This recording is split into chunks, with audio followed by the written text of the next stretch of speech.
Bueno, muchas gracias. Ok. Bueno, entonces, continuando con el ciclo de actividades y homenajes que hemos organizado este año desde APLU, en esta oportunidad contamos con la presencia de la profesora Sandra Escamés, que nos va justamente a presentar a Amanda Berenguer, justamente otra de las que celebramos, porque tenemos este año varias celebraciones y motivo de celebraciones y recordatorios, obviamente. Y bueno, queríamos también hacer un espacio a la poesía femenina uruguaya. Así es que, Sandra, muchas gracias. Bienvenidos a todos. Bueno, muchas Buenas gracias. Tardes. Buenas tardes a todos. Buenas tardes, buenas noches. Buenas tardes. Buenas tardes. Bueno, gracias a todos los que están presentes.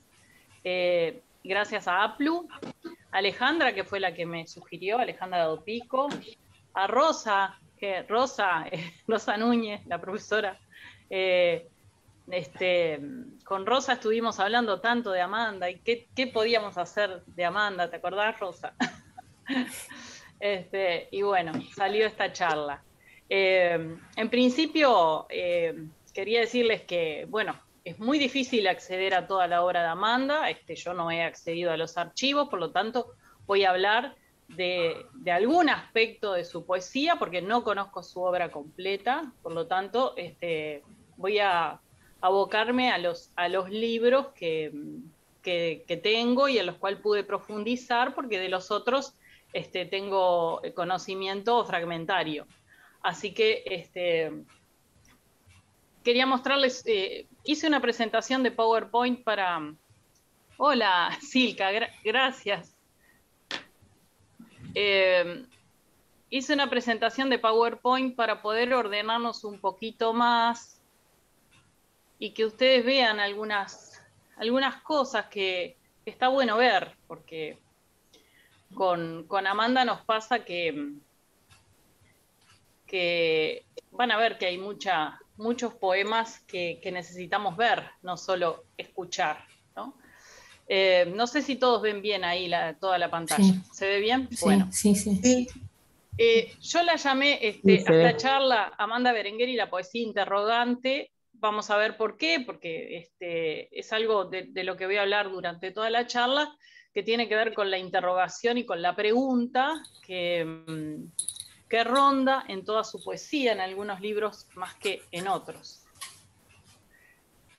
Bueno, había pensado una charla donde al principio iba a hablar, acá les puse más o menos de lo que pensaba hablar hoy, pero teniendo en cuenta que creo que se me excede el tiempo de exposición, la parte de vida y obra voy a pasarla un poquito más rápida para poder llegar a la parte más sustanciosa, porque la parte de vida y obra en realidad se puede conseguir, ¿no?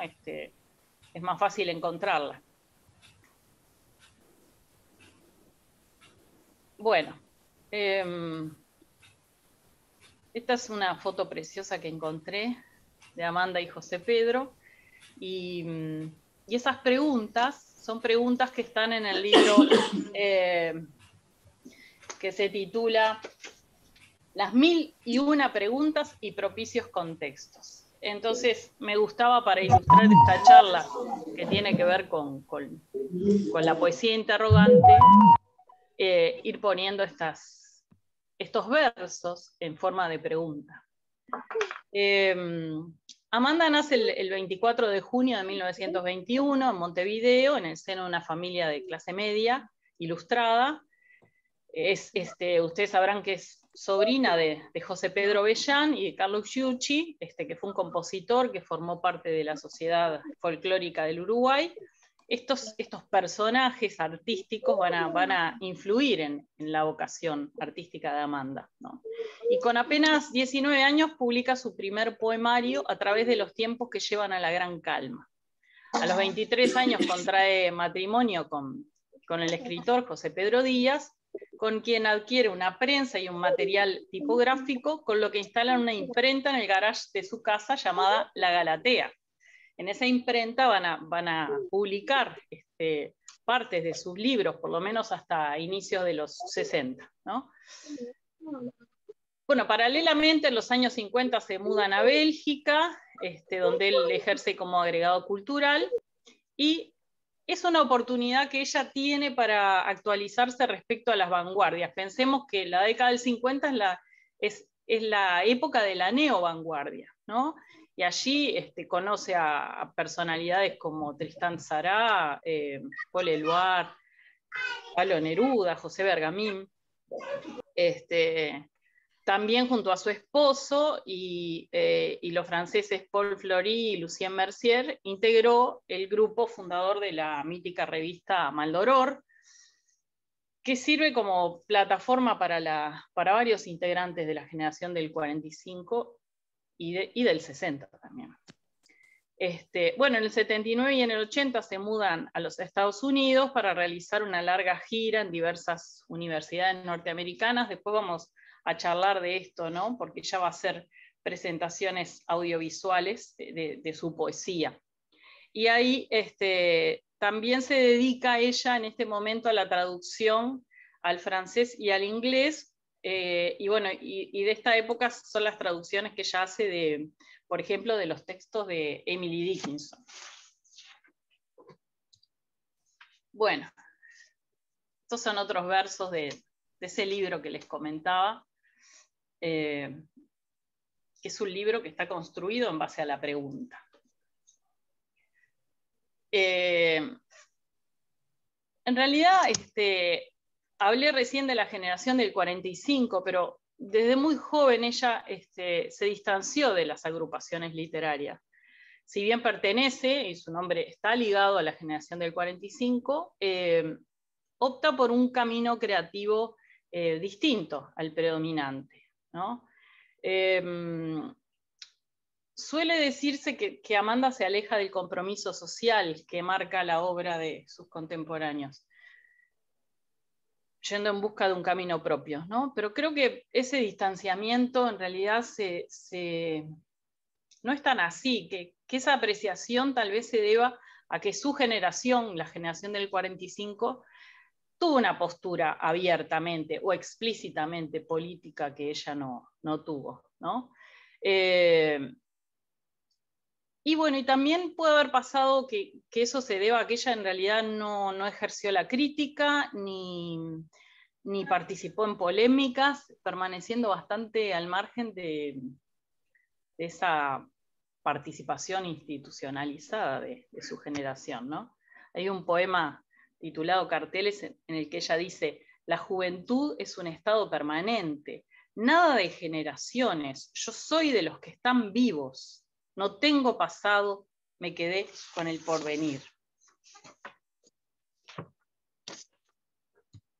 Acá les anoté los premios y los reconocimientos, algunos de los premios y reconocimientos que ella tuvo, por ejemplo, del MEC, de la Universidad de la República, de la Cámara del Libro. Bueno, gana el Bartolomé Hidalgo por la obra de La Dama de Elche, por ejemplo.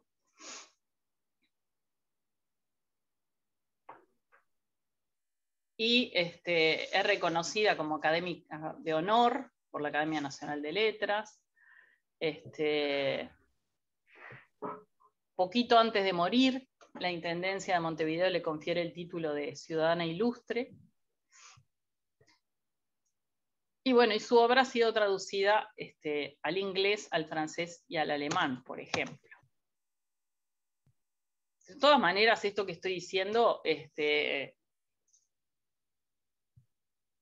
bueno, son reconocimientos que tal vez en este momento de los 100 años y de estos más que merecidos homenajes que se le están haciendo, ojalá se empiece a difundir mucho más su obra, que ahora veremos que no ha sido tan difundida como otros compañeros de generación, y tal vez se deba a que es una poesía difícil, ¿no? Entre otras cosas. Bueno, yo ahí les puse, no les puedo nombrar toda la obra porque sería como muy aburrido, ya que su obra abarca unas 7 décadas y es muy extensa, Entonces yo en esta presentación les puse algunas tapas de libros como emblemáticos, para que ustedes pudieran ver algunos de ellos. En realidad empieza, su primer libro es Elegía por la muerte de... No, en realidad su primer libro no, ya dije que su primer libro era el que... bueno, ahora lo perdí. Que a los 19 años publica su primer poemario, que es A través de los tiempos que llevan a la gran calma. Pero en realidad el primer libro reconocido sería Elegía por la muerte de Paul Valéry, en 1945, que no está acá. Después El río, La invitación, Contracanto. En realidad la autora prefiere no incluir en las reediciones de su obra los 3 primeros libros. Solo se da a conocer por completo con El río. Les digo porque este libro de clásicos uruguayos del río y otros poemas es un libro que se consigue fácilmente, ya que les digo esto porque no es fácil conseguir libros de Amanda Berenguer, pero sepan que este libro del río y otros poemas de clásicos uruguayos, reeditado en el 2011, con prólogo y selección de Silvia Guerra, se consigue fácilmente, es muy accesible en precio y tiene como varios poemas de varios libros, además de El río. Bueno, un dato importante para saber qué trascendencia tuvo en su época. En 1966, Domingo Luis Bordoli la incluye en la antología de la poesía uruguaya, por ejemplo. Después Enrique Fierro, en el 68, en el capítulo oriental, habla muy bien de su obra, habla por ejemplo, de Quehaceres e Invenciones, dice que es un libro fascinante, con algo de lo que se ha dado en llamar realismo mágico. Y bueno, hay uno que no está acá, que es Declaración Conjunta, pero es de la época, del 64, que al decir de Benedetti es uno de los libros más herméticos y también más originales que se hayan escrito en el Uruguay. Y de materia prima les digo también un dato, que hay una parte de materia prima, la primera parte está, que se llama Descubrimientos, está en PDF, o sea, lo pueden conseguir en internet. Sandra, perdón, ¿te animás a repetir el libro que Benedetti hizo, del que Benedetti hizo ese comentario? Sí, Declaración Conjunta. Ahí tenemos la Dama de Elche, bueno, Identidad de ciertas frutas, que es un libro difícil también, bastante experimental. La Dama de Elche, que es el poemario más premiado de Amanda Berenguer, no solo en Uruguay, sino también en España. Y Los signos sobre la mesa, como ya les dije, no les estoy poniendo toda la obra, sino algunos libros, como para que ustedes tengan una idea de cómo fue evolucionando su obra. Los signos sobre la mesa, voy a hablar después de ese librito, es uno de los libros de los cuales voy a hablar. Y acá tenemos la constelación del navío, que en realidad es la poesía reunida de Amanda Berenguer del año 1950 al 2002. Ella eligió ese título para darle nombre a la edición de su poesía completa hasta el año 2002, ¿no? Esta imagen de la constelación, Rafael Courtoisí dice que se ajusta la imagen de la constelación a la poesía de Amanda Berenguer, ¿no? Por esto de que es capaz de reunir en su interior distintos elementos integrados en un diseño mayor. Karina Blixen también dice que cada libro de Amanda está pensado como una totalidad. Karina Blixen la llama poeta en metamorfosis, por esto de que la suya es una poesía siempre en evolución.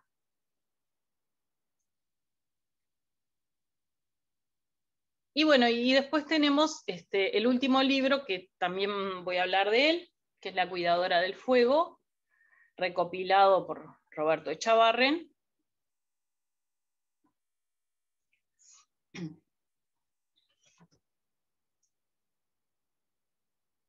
Yo voy corriendo las ventanitas para ver yo lo que estoy poniendo, ¿no? Bueno, acá nos encontramos con lo performático en su poesía, ¿no? Ella hizo muchas presentaciones de su poesía, y por ejemplo con Marosa Di Giorgio hizo un espectáculo en Montevideo que se llamó Lectura Concertante en 1982, el que participaron ambas junto al escritor Miguel Ángel Campodónico y el músico Juan José Iturriberri. Y bueno, Luis Bravo, que le dije a Alejandra que iba a estar Luis Bravo, en realidad habla de Amanda como un precedente y una experimentadora de la puesta en voz, ¿no? Él habla de este disco, de un simple de 1973 que se llama Dicciones, y habla de Amanda como una creadora multimedial. Acá Amanda se enfrenta a los desafíos de la materialidad de la voz y de la recepción de la oralidad. Ella en este simple de Dicciones describe el intento de sistematizar el evento de la puesta en voz. Yo quisiera que ustedes escucharan un pedacito de lo que ella dice en la introducción y el principio de un poema. Voy a dejar de compartir esto para compartirles el audio.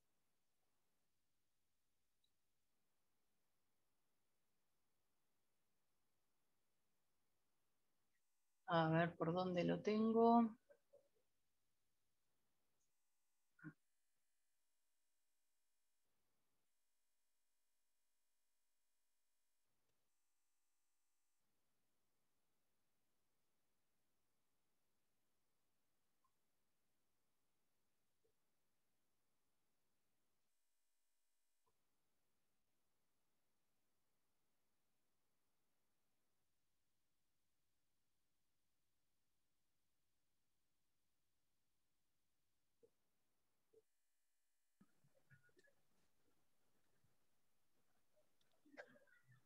Bueno, no es este, es este. A ver si escuchan.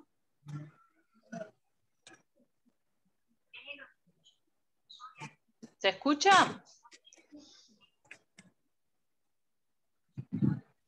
No. No, Sandra, me parece Tenés que que lo que salir y volver a entrar, claro, sí, porque para tenés que habilitar, Sí. marcar cuando compartís, compartir audio también. Claro, compartir sonido. Sí.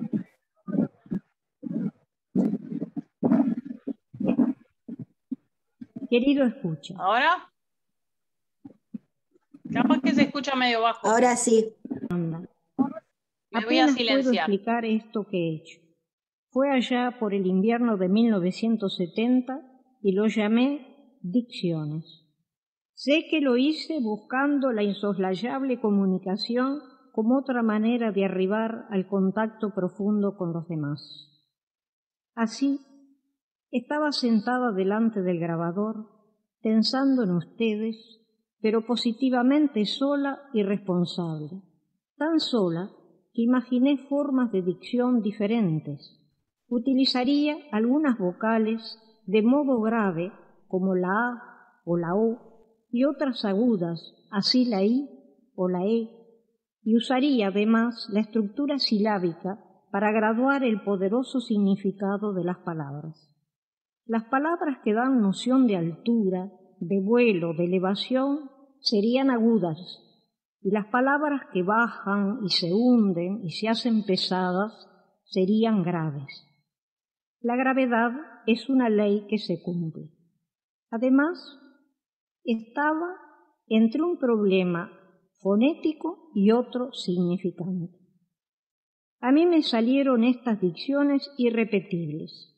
No puedo hacer dos versiones iguales. Me dejaba llevar por una necesidad, una exigencia de la letra misma, y entraba por una punta del poema y salía por la otra, en un estado parecido a una entrega total y segura, sin vacilaciones, de una sola vez y, como ya dije, irrepetible. Sé que la primera audición desconcierta, quizá hasta moleste, pero le pido a la escucha que me está oyendo que haga la experiencia, por cierto, muy generosa, de escucharlos más de una vez. Muchas gracias. Filoso como vidrio roto. Y me pongo a pensar. Se desnuda la manzana. Carnada se hace por arte de encantamiento. Y al peinarme, anguilas saltan, llegan pulpos estrellados en la red. Retorcidas ideas enrulan la cabeza. Todo es espuma crepitante en los espejos. Dejo a la leche irse por el fuego. En el centro mismo del invento.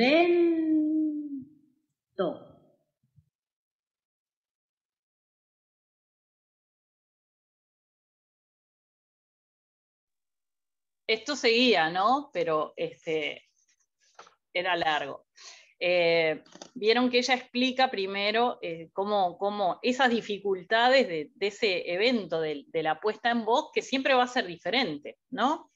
Cada vez que la realice va a ser diferente. Por esto Luis Bravo habla de estos desafíos de la materialidad de la voz, y por eso Amanda se anticipa a todas estas experimentaciones que van a ser las generaciones futuras de los 60, de los 70, de los 80. Y bueno, hablando de Luis Bravo dice, hace unos días, dice: a partir de la medianoche del 23 al 24 de junio quedará activado este código QR para ingresar al CD 7 puestas de Sol Voz, con el que celebramos los 100 años de la poeta Amanda Berenguer. Tengo el honor de inaugurar con este disco un sitio Bandcamp en el que se podrán ir escuchando, viendo y descargando buena parte de los CDs que he venido produciendo a lo largo de los años. En este caso será el tercer CD que grabamos junto a Juan Ángel Italiano, que además diseñó el sitio. Esta vez nos abocamos a 7 puestas en voz de las versiones visuales del libro experimental Composición de Lugar 1976. Las que Amanda no grabó y que por tanto nos motivaron, puesto que allí quedaron como servidas para proseguir el juego, de acuerdo a sus propios trillos. Estas puestas en voz fónicas y sonoras son entonces la cuarta versión de las puestas de sol que ella inscribió originariamente en los primeros años 70. Me atrevo a decir, dice Luis Bravo, porque conocí el entusiasmo de Amanda por la aplicación de las tecnologías al arte poético, que disfrutaría mucho de saber que esos poemas suyos estarán navegando entre redes hechas de códigos cibernéticos que los escuchas abrirán con un simple clic en sus dispositivos personales. Ella, que trabajó con plena conciencia de que ese futuro ya existía. Una vez que entren al CD podrán ir escuchando y o descargando los audios, y más abajo verán 2 links más. Uno lleva al librillo, donde está nuestro prólogo y las imágenes de los poemas visuales llevados a la voz. El otro lleva 2 videos donde los poemas y las voces se conjugan. Bueno, y acá les voy a hacer escuchar un poema que hace Luis Bravo. A ver si lo encuentro acá.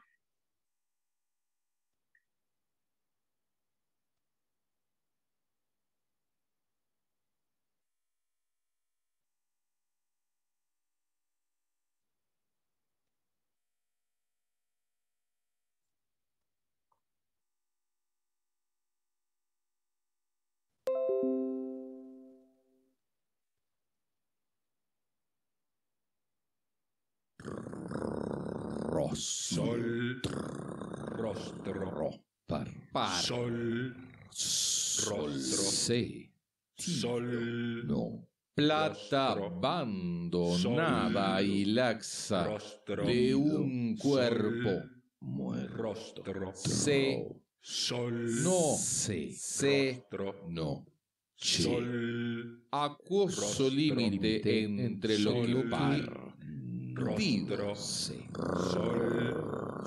rostro,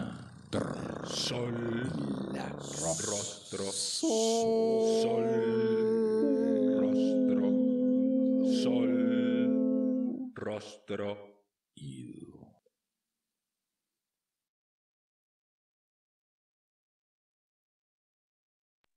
Vieron que está acá el poema, ¿no? Es este poema y bueno, y es como una de las tantas formas en que se podría decir este poema, que ya de por sí se puede leer de muchas maneras, como los poemas visuales que vamos a ver ahora también. Voy a seguir con la presentación. No sé si alguien quiere decir algo porque estoy muy expositiva. Hola Sandra, soy Mariela, a ver si me ven ahora. Hola.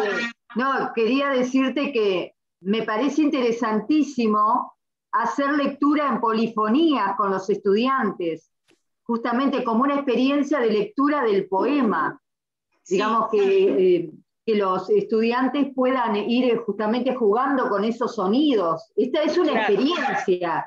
La de Luis Bravo con italiano es una experiencia, una posibilidad.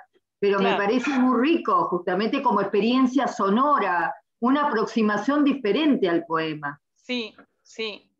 Qué bueno que digas eso porque es una buena idea. Yo en realidad ahora les voy a traer algo que hice con mis estudiantes, pero no con la puesta en voz, con otra cosa, ¿no? Pero porque yo trabajé, Amanda, con mis estudiantes. Y bueno, siempre es un desafío, ¿no? Presentarla ante los estudiantes de sexto. Son grandes, pero igual. Sí, claro, sí, me imagino.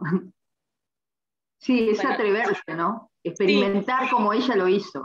Claro, sí, tal cual. Bueno, entonces estábamos con esto y pasamos, a ver. ¿Ustedes están viendo el PowerPoint?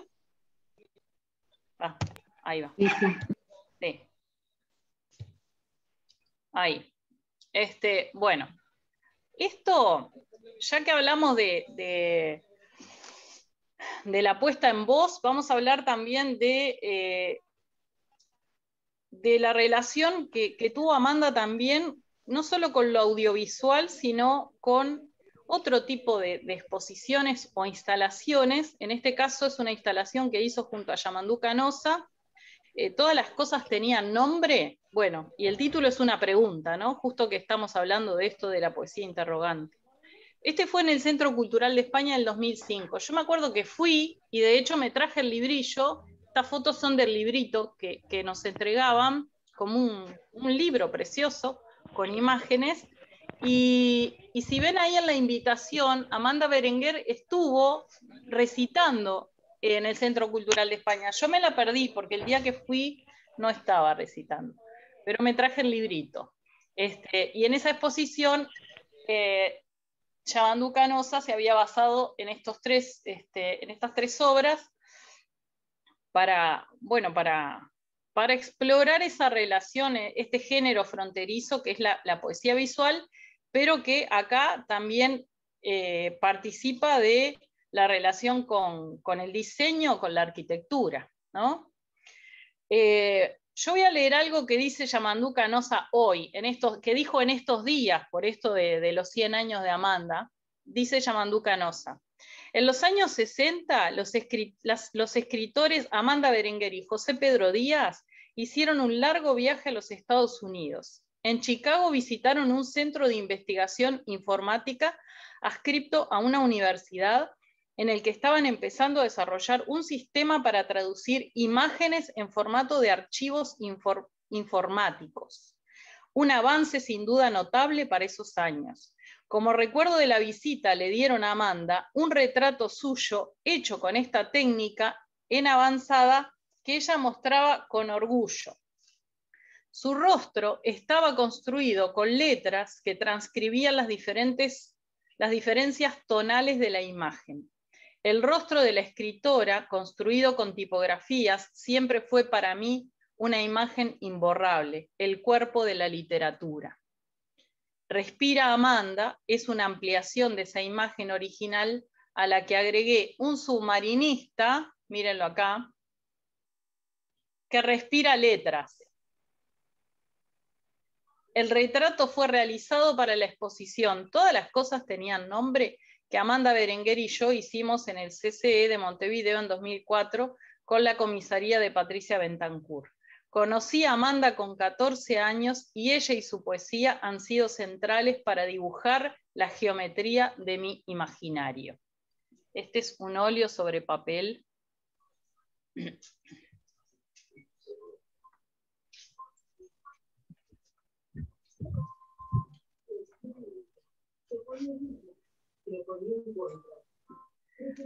Bueno, y acá viene el tema de la matemática y la ciencia que fue tan importante para Amanda Berenguer, ¿no? Distintos enigmas y descubrimientos científicos fueron preocupaciones constantes en su poesía. La topología ocupa un lugar importante, que es la rama de la matemática dedicada al estudio de aquellas propiedades de los cuerpos geométricos que permanecen inalteradas por transformaciones continuas. Hay dos objetos topológicos que ella utiliza reiteradamente. Uno es la cinta de Moebius y otro es la botella de Klein. De la cinta de Moebius hay un largo poema que yo extraje esos versos porque me parece que resumen este concepto. Tanteo, recorro, camino, la otra cara, la fabulosa cara, la doble cara, la misma cara, tu cara anacrónica, mi cara alquimia social. ¿Te asustas? ¿Respiras? ¿Comprendes? Te veo y nos vemos sobremanera, el rostro, semblante, fachada o superficie anterior. No olvides, recuerda el anverso, presencia, marchando, a, hasta, para, por, según, sin, sobre, la cara de dos vueltas interminables. Bueno, esto de la cinta de Moebius en su poesía va a tener relación con esto de que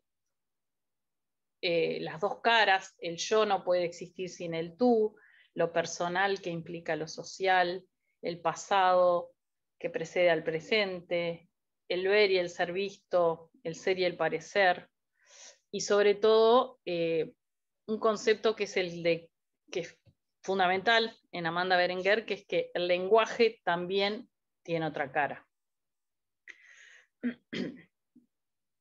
Y la botella de Klein, no sé si ustedes tienen idea de lo que es la botella de Klein. Yo saqué un videíto para mostrarles porque yo, por ejemplo, no sabía. A ver si lo encuentro acá. Como verán, vine muy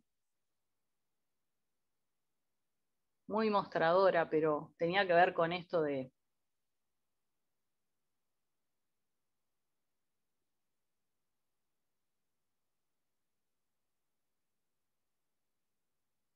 que en Amanda mucho es visual, ¿no? ¿La ven ahí? Esta es la botella de Klein. Sí, se ve, se ve.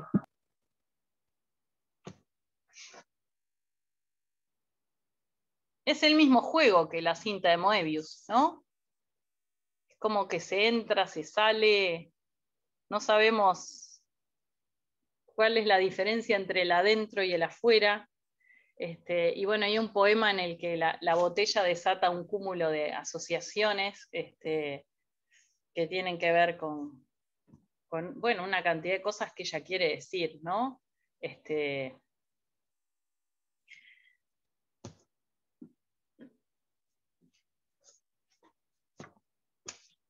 La matemática entonces es importantísima, y acá hay, yo saqué una cita de un libro de ella que es autobiográfico, El monstruo incesante, tiene entrevistas, parte bueno, de sus pensamientos, y hay una cita que me pareció muy importante, porque tiene que ver con José Pedro Díaz también, ¿no? Dice, nos obsesionaba a José Pedro y a mí. Ay, yo estoy escuchando una música, creo que dejé abierto. Sí. Ahí está.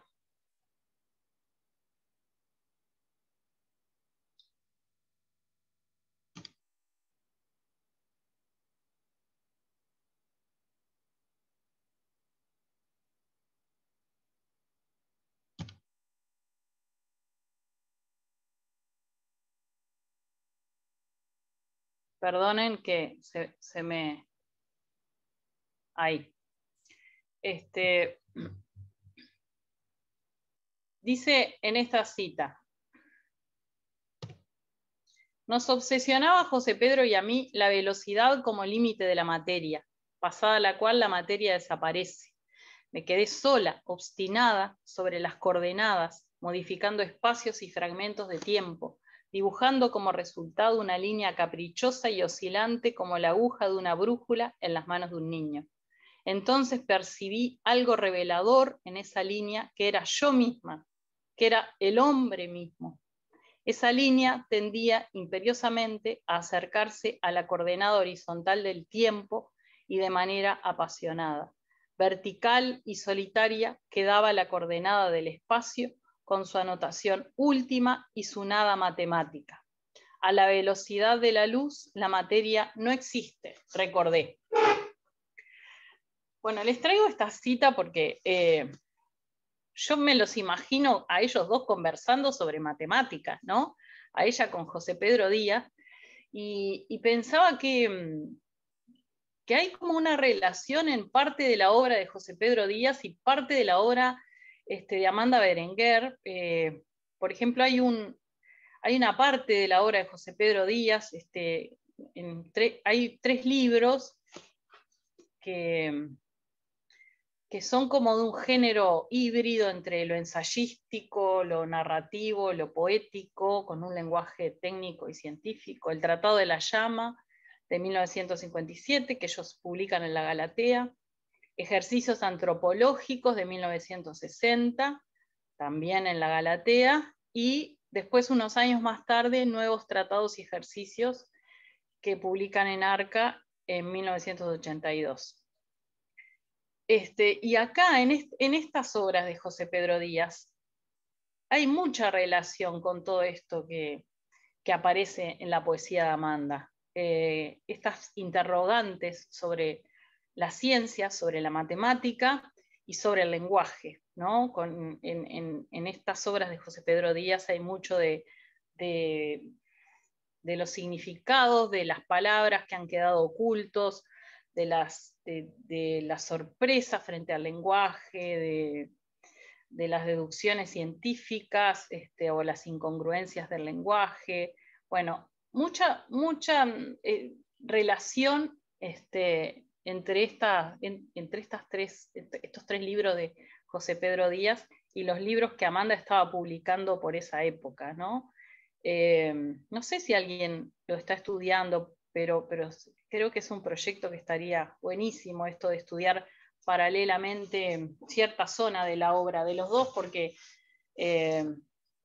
creo que hay como una retroalimentación ahí en ambas obras. Bueno, acá les traje algunos de los poemas visuales que aparecen en este librillo. Saqué fotos porque estaban más lindos en este librito del Centro Cultural de España. Y en esto de que los poemas visuales, bueno, tienen muchas formas de ser leídos, ¿no? Muchos de ellos fueron extraídos de Composición de Lugar, que es el poemario donde el Uruguay vuelve a lo experimental y a lo visual, ¿no? Esto también creo que puede estar muy bueno de trabajar con los chiquilines en el liceo. Miren estos con letra manuscrita, tan difíciles de leer porque está chiquita y es manuscrita, pero todas las posibilidades de lectura que tiene, ¿no? No sé si llegan a entender la letra. Grito, pienso, socorro, corre, corre, corre, siento golpe, creo que dice. Siento cuando, no llego a ver bien. Siento espacio cuando, siento fondo. Toco fondo. Digo hambre, hambriento, pienso hambriento.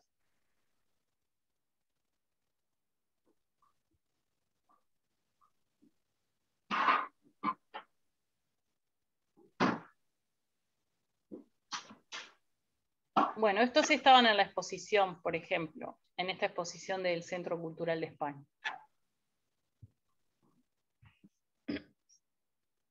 Y bueno, entonces este libro, Composición de Lugar, que tiene esos poemas trípticos, donde se da como el poema convencional y después las otras versiones de los poemas visuales, ¿no? Como variantes del mismo poema.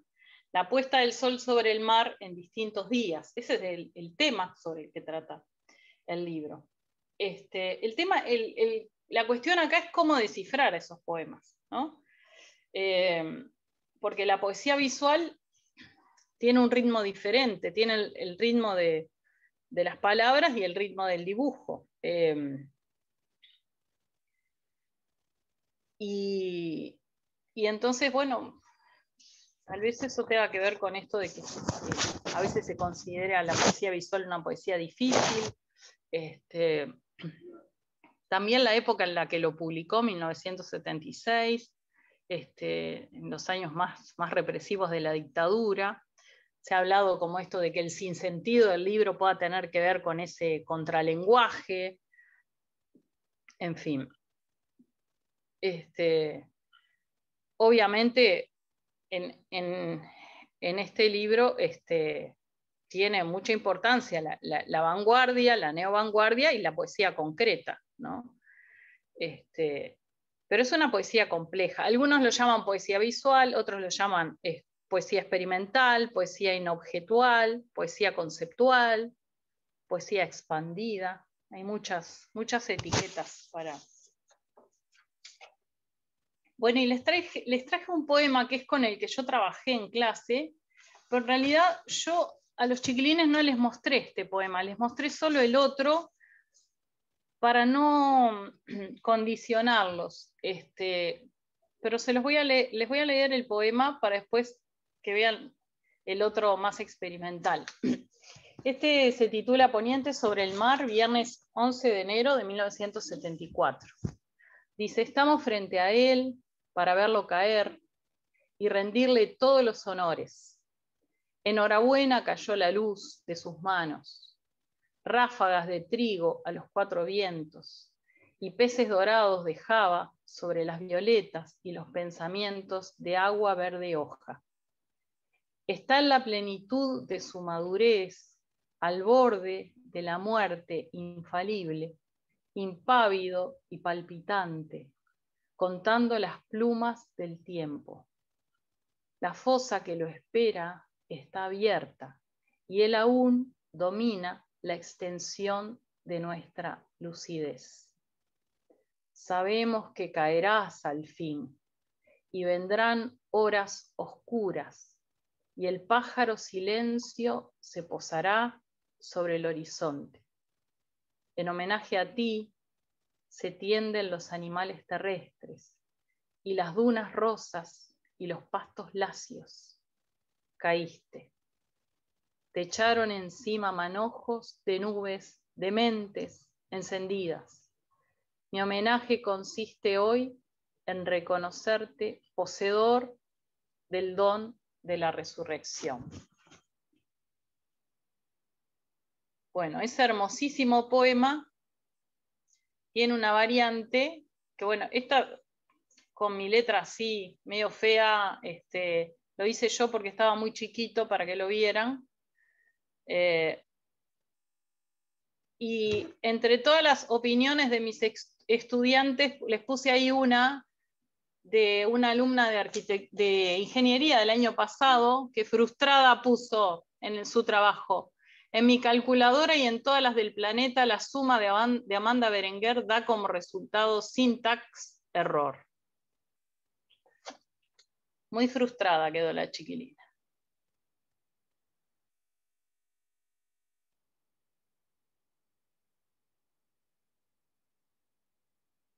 Yo lo voy a leer, es difícil leerlo, ¿no? En voz alta, pero ráfagas de trigo sobre violetas del agua, más peces dorados sobre pensamientos del agua, es igual a rápidos pensamientos de trigo, más peces violetas de oro sobre agua verde hoja, es igual a ideas racimos maduros, más fugaces pétalos en apogeo sobre musgosa hoja de piedra, es igual a plenitud más transcurso sobre tierra abierta, igual a cae pozo.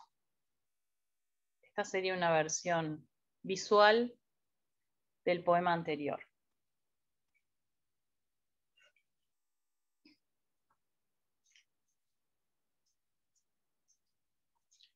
¿Lo conocían este poema?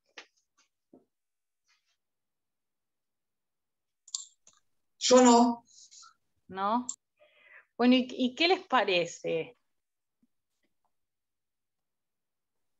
Me parece difícil. De interpretar. ¿Cómo Sí, leerlo? ¿Cómo claro. leerlo? Me ¿no? gustó que lo leyeras esta otra opción. ¿Sí? Y sí. A los chiquilines los descoloca este poema, ¿no? Además yo se los presento así sin el otro para que no se condicionen y les genera como eso de yo no sé, yo no voy a poder analizar esto. ¿Cómo hago para analizar esto? ¿No?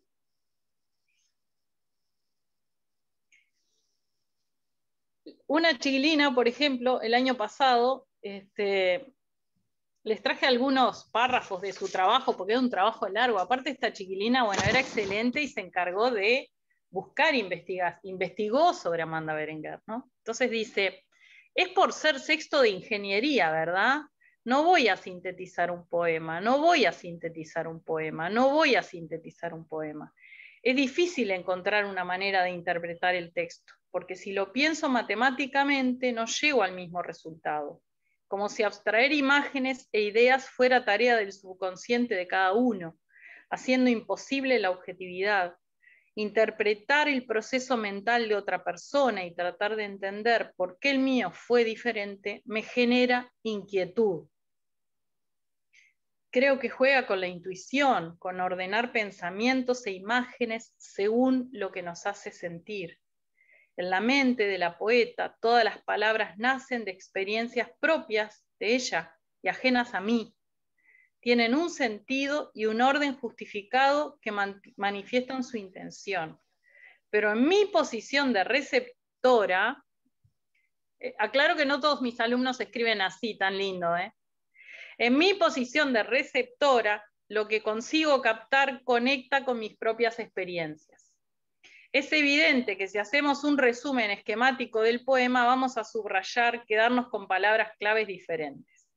Buscando referencias, me crucé con Circe Maya, Amanda Berenguer, Poéticas por carta de Ignacio Baxter, una compilación de cartas que se habrían intercambiado ambas escritoras. Circe Maya habla específicamente de suma y dice que las rayas de las fracciones son evidentemente el horizonte y que los denominadores son el mar. Podría ser, dice ella, aunque me intriga la idea de peces por encima del horizonte. O sea, todavía le lleva la contra a Circe Maya, ¿no? Se da el lujo.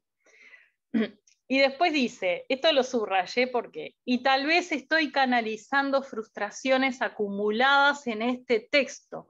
Ya no sé si sigo hablando del poema, pero espero que la intención de la poeta sea generar esta conversación. Y si no lo era, estoy haciendo un papelón. Eso dice esta chiquilina.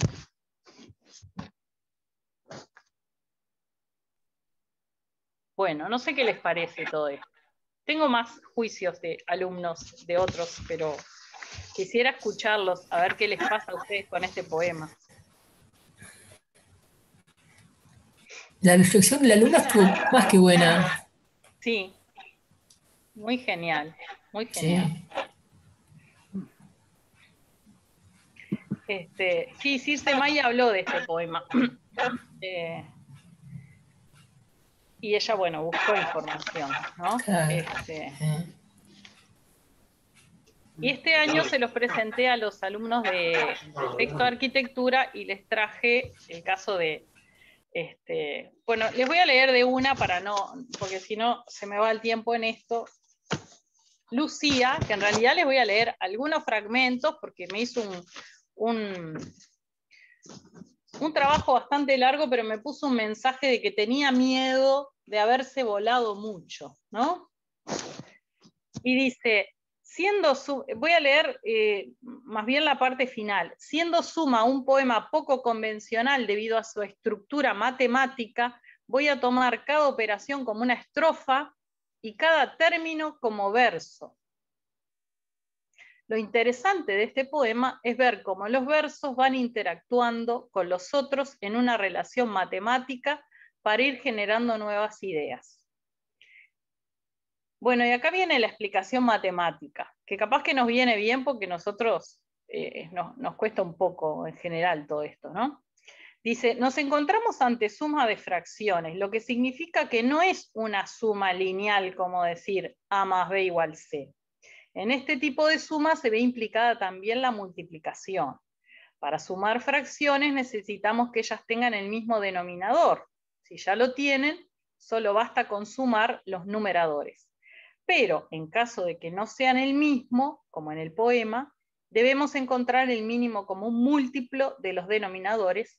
Esto se halla fácilmente multiplicando el uno por el otro. Sin embargo, no termina allí. Para mantener la equivalencia con los numeradores, a estos hay que multiplicarlos cruzados, es decir, el numerador de la primera fracción se multiplica con el denominador de la segunda y viceversa. El segundo numerador por el primer denominador. Una vez hecho esto, se simplifica sumando los numeradores y manteniendo el denominador.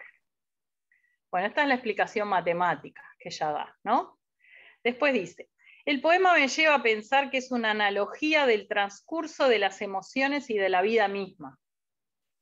Al tratarse de ideas y no de números, los vínculos que se forman entre estas podrían ser muchos.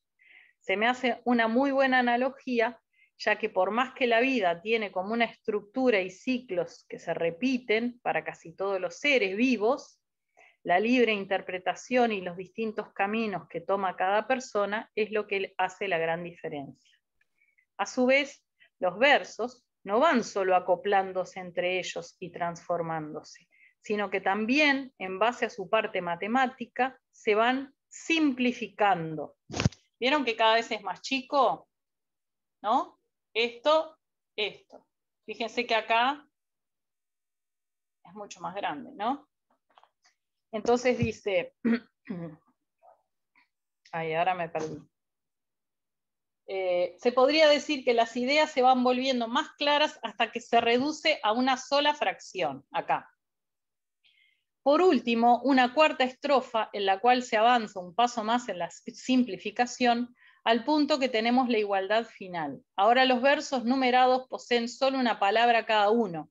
La última suma plenitud más transcurso, que se iguala a una única palabra, cae. Una caída normalmente sería vista desde un aspecto negativo, pero en este caso se trata de una de las pocas acciones físicas en las que el transcurso, el paso del tiempo, está en conjunto con la plenitud. Cuando algo cae, a veces el pasaje del tiempo parecería ser relativo al punto de vista, además de que para la cosa que cae no se le da a elegir si quiere caer o no. Una vez que algo está cayendo, es muy difícil de evitar, más tratándose de una caída que tiene transcurso, que lleva tiempo, así como caer en un acantilado. La persona o emoción se ve puesta en situación de ser lo que cae, lo que se encuentra fuera de su control, y lo único que tiene es su propio ser. Por otro lado, en el verso denominador están las palabras tierra abierta, que me lleva más a pensar en la caída por el acantilado. Este verso se simplifica a una simple palabra pozo, que va a ser el denominador de cae. Es interesante que este último sea el verbo conjugado, porque lleva a pensar en el quién, qué cae. Desde el punto de vista del poema, como una analogía de la vida o del transcurso de las emociones de una persona, se trata de la forma en que todo tiene su fin. Se podría ver como la muerte en sí, si se quiere. Aunque la idea de caer en un pozo suene algo drástico o se pueda fácilmente relacionar con la muerte de una persona o emoción, tomando en cuenta el análisis de las anteriores estrofas, se trata de una de las caídas más hermosas que se puede tener, siendo la plenitud de las emociones de cada etapa, pero como igualdad requiere que se mantenga el equilibrio entre los momentos de inicio más felices y los momentos de tristeza o finalización. Bueno, yo sé que todos están pensando ahora que quieren tener a Lucía de alumna, pero...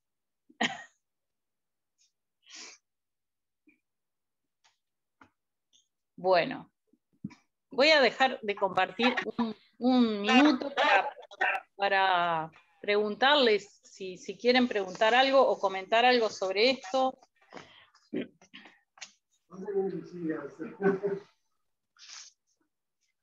Porque quería seguir, por un tema de tiempo, quería seguir hablando de los otros libros, pero bueno, no sé, de repente alguien quería decir algo sobre estos poemas que les mostré o sobre este trabajo, y que, bueno, pero en definitiva como reflexión creo que es esto de la dificultad que genera la poesía de Amanda, sobre todo en esta parte más experimental, no todos sus libros son iguales, sea una de las razones tal vez por la que no es tan leída como otros compañeros de su generación, ¿no? No sé, haciendo como una apreciación tal vez muy simplista, pero no sé, se me ocurre que cuando uno da vanguardias en el liceo y da autores europeos, bien puede presentarla también como un ejemplo de la neo-vanguardia, ¿no? Y de paso estamos difundiendo autores uruguayos. Bueno, ¿alguien quiere decir algo, preguntar algo? Sigo. Alejandra levantó la mano. Alejandra, no la veo. Porque está en la otra. ¿Ale? Yo levanté la mano porque quiero saber qué es lo que a ti te gusta de Amanda Berenguer. Que nos convenzas. ¿Por qué tenemos que leer a Amanda Berenguer? Si es tan difícil, convenceme. Y bueno, pero lo difícil genera placer también, ¿no? Sí, lo inquietante, ya lo hablamos. Lo inquietante. Góngora decía que lo difícil genera placer también. Bueno, pero a vos, ¿qué te enganchó de Amanda Berenguer? Así, perdón los términos, capaz que soy muy coloquial, disculpen todos, pero a ver, leíste varios de los libros de Amanda, ¿no? Planteás la dificultad, pero el título es La Pregunta, ¿no? La pregunta, la poesía como interrogante. Entonces, no sé, haceme reflexionar desde ese lugar para que yo pueda vincular esta dificultad con la inquietud de la pregunta, no del no saber. ¿Me explico? Sí, bueno, a mí me gusta, en lo personal, me gusta la poesía como experimental, ¿no? Me gustan las experimentaciones, me gusta la poesía como vanguardista, y me gusta Amanda porque además de que me llega, me gusta porque cada libro es diferente al anterior, y ahora quería hablar de otros libros, pero me resulta difícil contestarte esa pregunta, en realidad. No sé por qué me gusta. Contestame con una pregunta, a lo Amanda Berenguer, claro. o con una ecuación. No sé. Perdón, Alejandra Dopico, pero me resulta difícil, de verdad.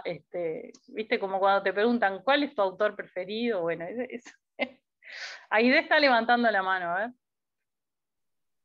Mi voz no sale, dice, no sé por qué a mí me parece muy difícil para los estudiantes de secundaria. Sí, es difícil, sí. Bien, no sé si se me escucha bien, buenas noches. Yo había mandado algunas cosas por el chat, pero no sé si lo estás viendo. No. Como pregunta, la primera es si alguna vez algún docente de literatura planteó esta propuesta en el bachillerato artístico, ¿verdad? Los chiquilines sin duda toman los bachilleratos por un perfil de inquietudes, hablando de inquietudes, como decía tu compañera, y es una curiosidad que se me despertó mientras tú leías el trabajo de tu alumna, a la cual seguramente no voy a tener nunca, porque ella es ingeniería y yo soy parte del bachillerato artístico.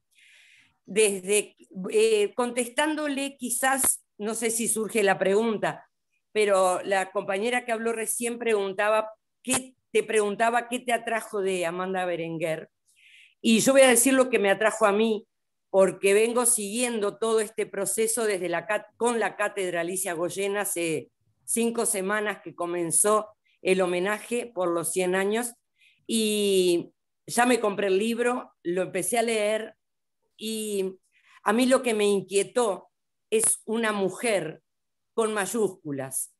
En un mundo donde el feminismo, el machismo, donde los ismos vuelven a fragmentar la sociedad, Amanda Berenguer es una mujer con letras mayúsculas, con un hombre con letras mayúsculas si hablamos de géneros, pero una mujer que tuvo la capacidad de expresarse de todas las maneras que se le ocurrió que podía ser viable expresarse.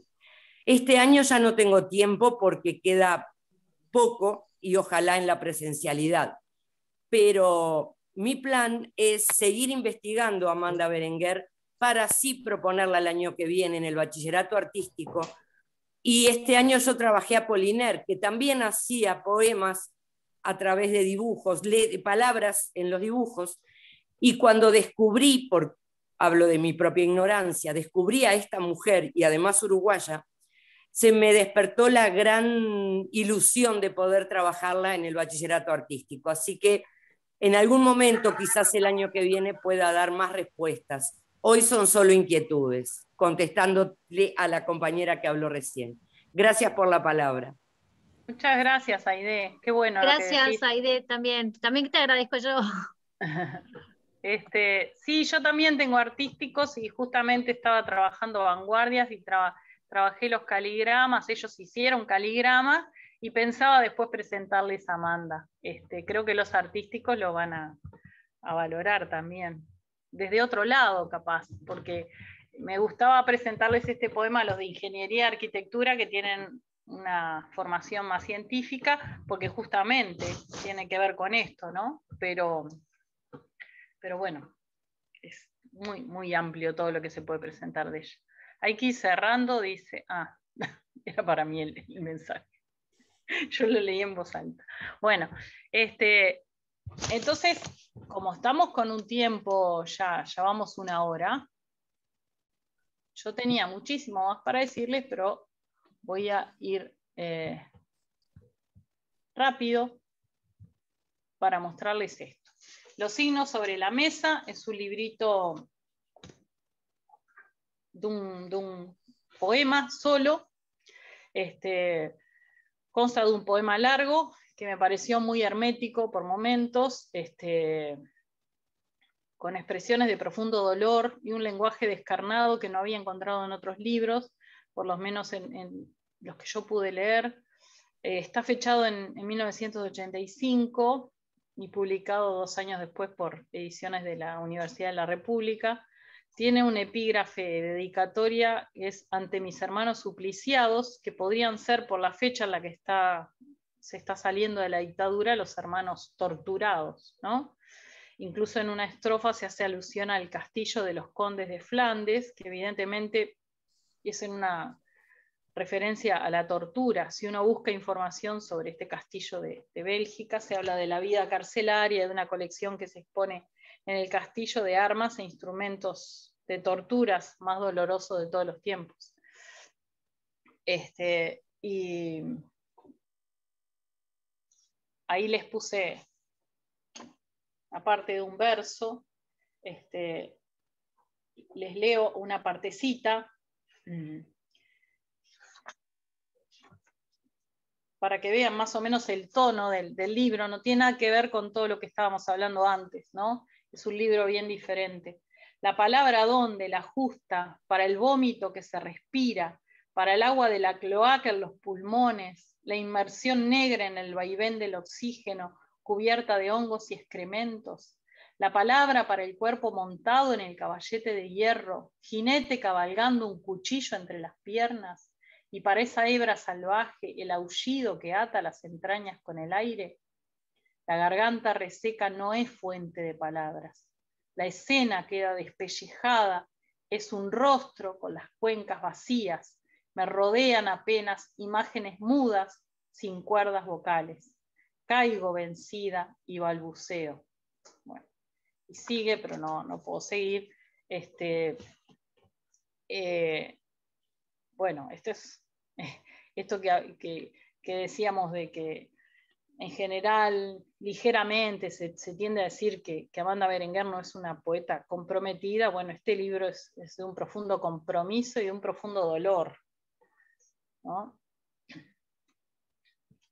Y acá venimos al libro que tiene que ver con las preguntas, ¿no? Las 1001 preguntas y sus propicios contextos. Yo les puse ahí algunas que me encantaron.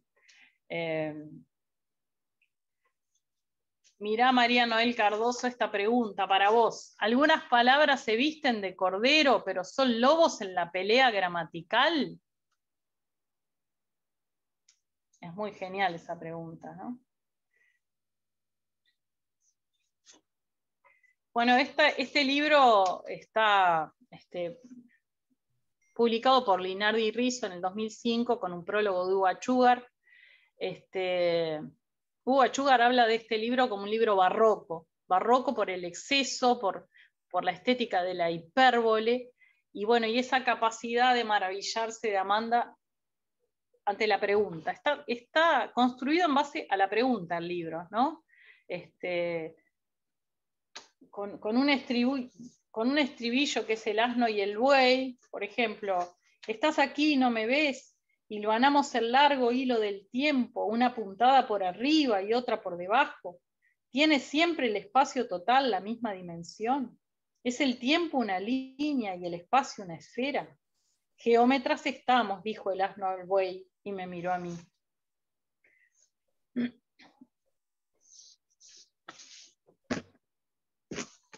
Achúcar dice que en realidad la pregunta siempre estuvo en sus libros, en algunos no tanto, en otros más, pero que a partir de cierto momento la pregunta llega a ser, a protagonizar en el universo poético de Amanda Berenguer. Bueno, y en este libro es más que protagonista, ¿no? Y bueno, para terminar, tenemos este libro, que es La cuidadora del fuego, que ahí les puse esas citas. ¿Qué pasó acá? Ahí. A ver.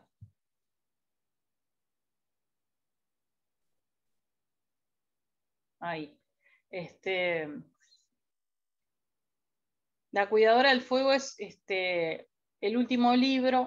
Roberto Echavarren fue encargado de extricar y ordenar los poemas que Amanda Berenguer había escrito a mano y desperdigado en 7 cuadernos. En ellos la poeta octogenaria llora la muerte de su esposo e intuye cercana su propia muerte. Y bueno, hay mucho de ella mirando por la ventana hacia su jardín y escribiendo.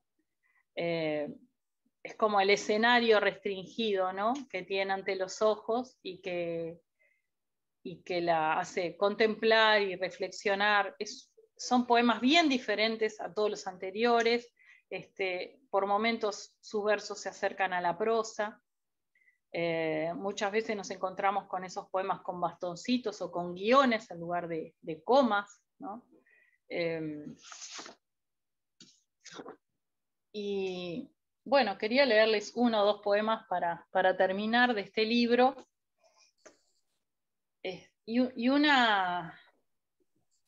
Bueno, voy a leer los que más me gustan, 2 de los que más me gustan. El abedul y la alcuza. La alcuza es como una aceitera, ¿no? El abedul y la alcuza. El abedul es alto y apuesto, la alcuza baja y panzuda. Qué pareja despareja. Sin embargo, suenan bien. Las L's les dan señorío y las U's los unen, aunque se posen lechuzas en el abedul, y hay un jarabe que endulza la alcuza. Cruza de reinos, cruza de azules. Se cruzan la L y la U y se apaga la luz. En la Z hubo cortocircuito, no es extraño. La Z es como la H. Una se confunde, la otra desaparece. En tanto la U sigue ululando. El abedul y la alcuza quedan solos, enlazados por la L, enhebrando boca a boca esa enervante, nocturna U.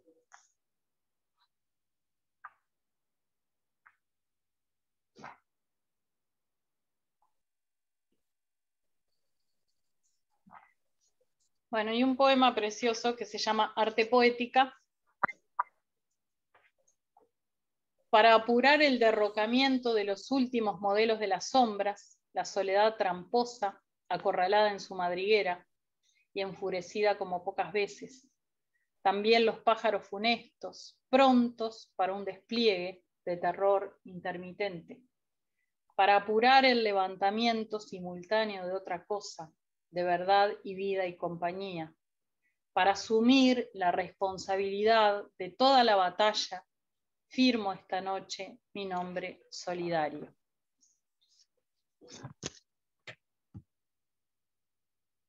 Quería terminar con una cita de Circe Maya. Con Circe fueron amigas por carta, ¿no? Entonces, dice Circe Maya en 1977, lo que me asombra es más bien el hecho de que toda esa riqueza desplegada se haga sin pérdida de la intensidad. Te veo atacando al tigre, es tu imagen, del idioma, al tigre del idioma, con armas muy variadas, ángulos, estilos, maneras diferentes, y lo bueno es que la fiera es apresada viva. Bueno, perdonen que lo hice medio rápido el final porque ya estábamos muy pasados de la hora. Me hubiera gustado profundizar más en estos últimos libros, en realidad, que en los anteriores. Bueno, les agradezco mucho por estar, por escuchar, por participar. Gracias. No sé si alguien quiere decir algo. Yo quería agradecerte, Sandra, y además, no sé, tuve alguna ahí percepción cuando presentaste el poema que trabajaste con tus alumnos. Me dio la impresión de ser una poesía, esa experimental, pero también muy lúdica. Claro. Que permite jugar con las palabras, ¿no? Esos poemas dibujados y esas posibilidades de lectura también invitan al juego. No sé si es una algo buscado por la voz de la poeta, pero bueno, a mí me llevó por ese territorio en realidad, más que nada del Sí, juego. creo que es buscado, sí, el juego y la apuesta a desafiar al lector y hacerlo jugar. Para ella era muy importante el lenguaje, el jugar con las palabras, ¿no? Bien, bien. Por eso digo que está bueno para trabajarlo con los chiquilines.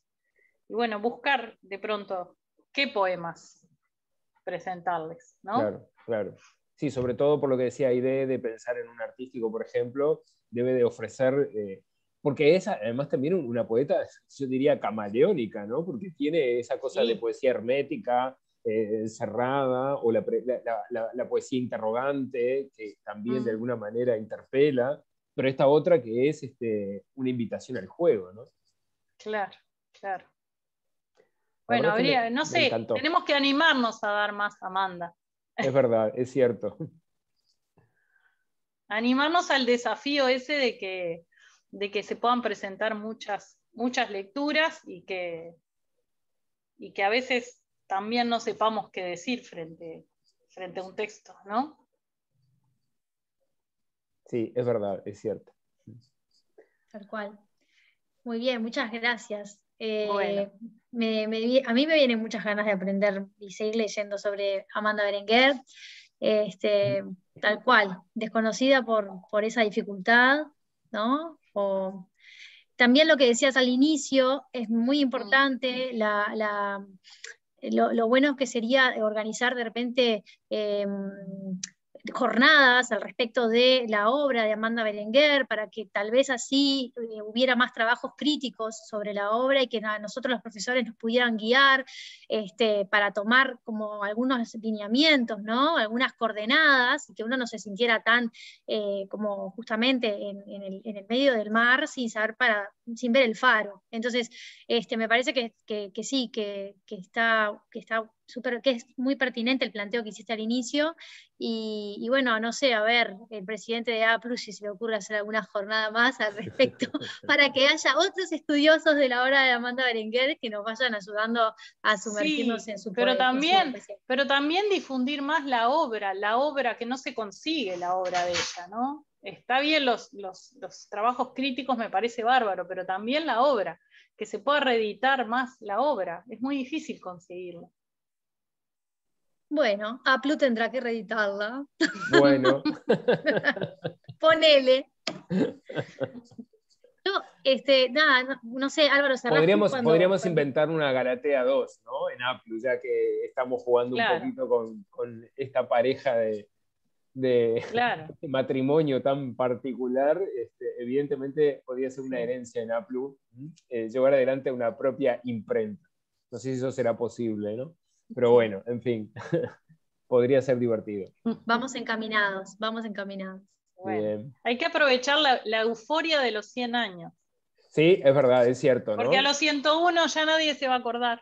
Sí, es cierto, eso también es verdad. Esperemos que no pase esto. No, bueno, pero los años estos en los que se homenajea y se celebra la obra, bueno, y este año particular que tenemos muchas celebraciones y muchos recordatorios, permite, bueno, acercarnos, los que estamos un poco más lejos de la poesía de Amanda, para atrevernos a lanzarnos como lectores en principio, en esa cosa más experimental, y luego también pensarlo como una propuesta más cercana a nuestra tarea, ¿no? A nuestra clase de literatura, que eso también es muy fermental y muy interesante. Creo que no deberíamos retasear a los estudiantes, ¿no?, de nuestras aulas la posibilidad de encontrarse con la poesía de Amanda también. Buenísimo. Bueno, yo les quiero agradecer a todos. En principio, Sandra, agradecerte a ti el habernos acercado a la obra y la poesía de Amanda, por supuesto, y a todos ustedes que nos han acompañado en esta noche invernal, claramente, y en el calorcito de nuestros hogares y nuestras casas, que nos hace esto un poco más confortable, ¿no? Ya decíamos, difícil para encontrarnos todos en APLU, pero sí fácil encontrarnos en Zoom para compartir lo que más nos gusta, que es bueno, la literatura, y obviamente estar entre colegas y profesores que aman esta profesión. para seguir trabajando y cinchando de este gran carro, ¿no? Como en el carro de heno. Y otra de las cosas que también me hiciste pensar en esa lectura del poema, hasta el bosco me vino, ¿no? Ese cuchillo afilado. Bueno, hay un poema sobre los culos del bosco. Ah, mirá, no estaba tan errado. Mirá que soy totalmente neófito, aquí me aventuro, y vos sabés que me vino la imagen de El Jardín de las Delicias, y dije, pero esta mujer es muy está, genial ese poema. Claro, es muy claro. vanguardista ese poema. Y total, sí. Claro, imagínate, ese cuadro que de alguna manera te lanza a la vanguardia en el siglo XVI, y esta obra que de alguna manera también nos interpela en ese sentido. Así que nada, agradecerte el entusiasmo y las ganas por compartir con nosotros la obra de Amanda. Bueno, y muchas gracias a todos. Gracias a todos. Bueno, gracias. buenas noches. Chao, chao. Chao, hasta luego. Chao, gracias.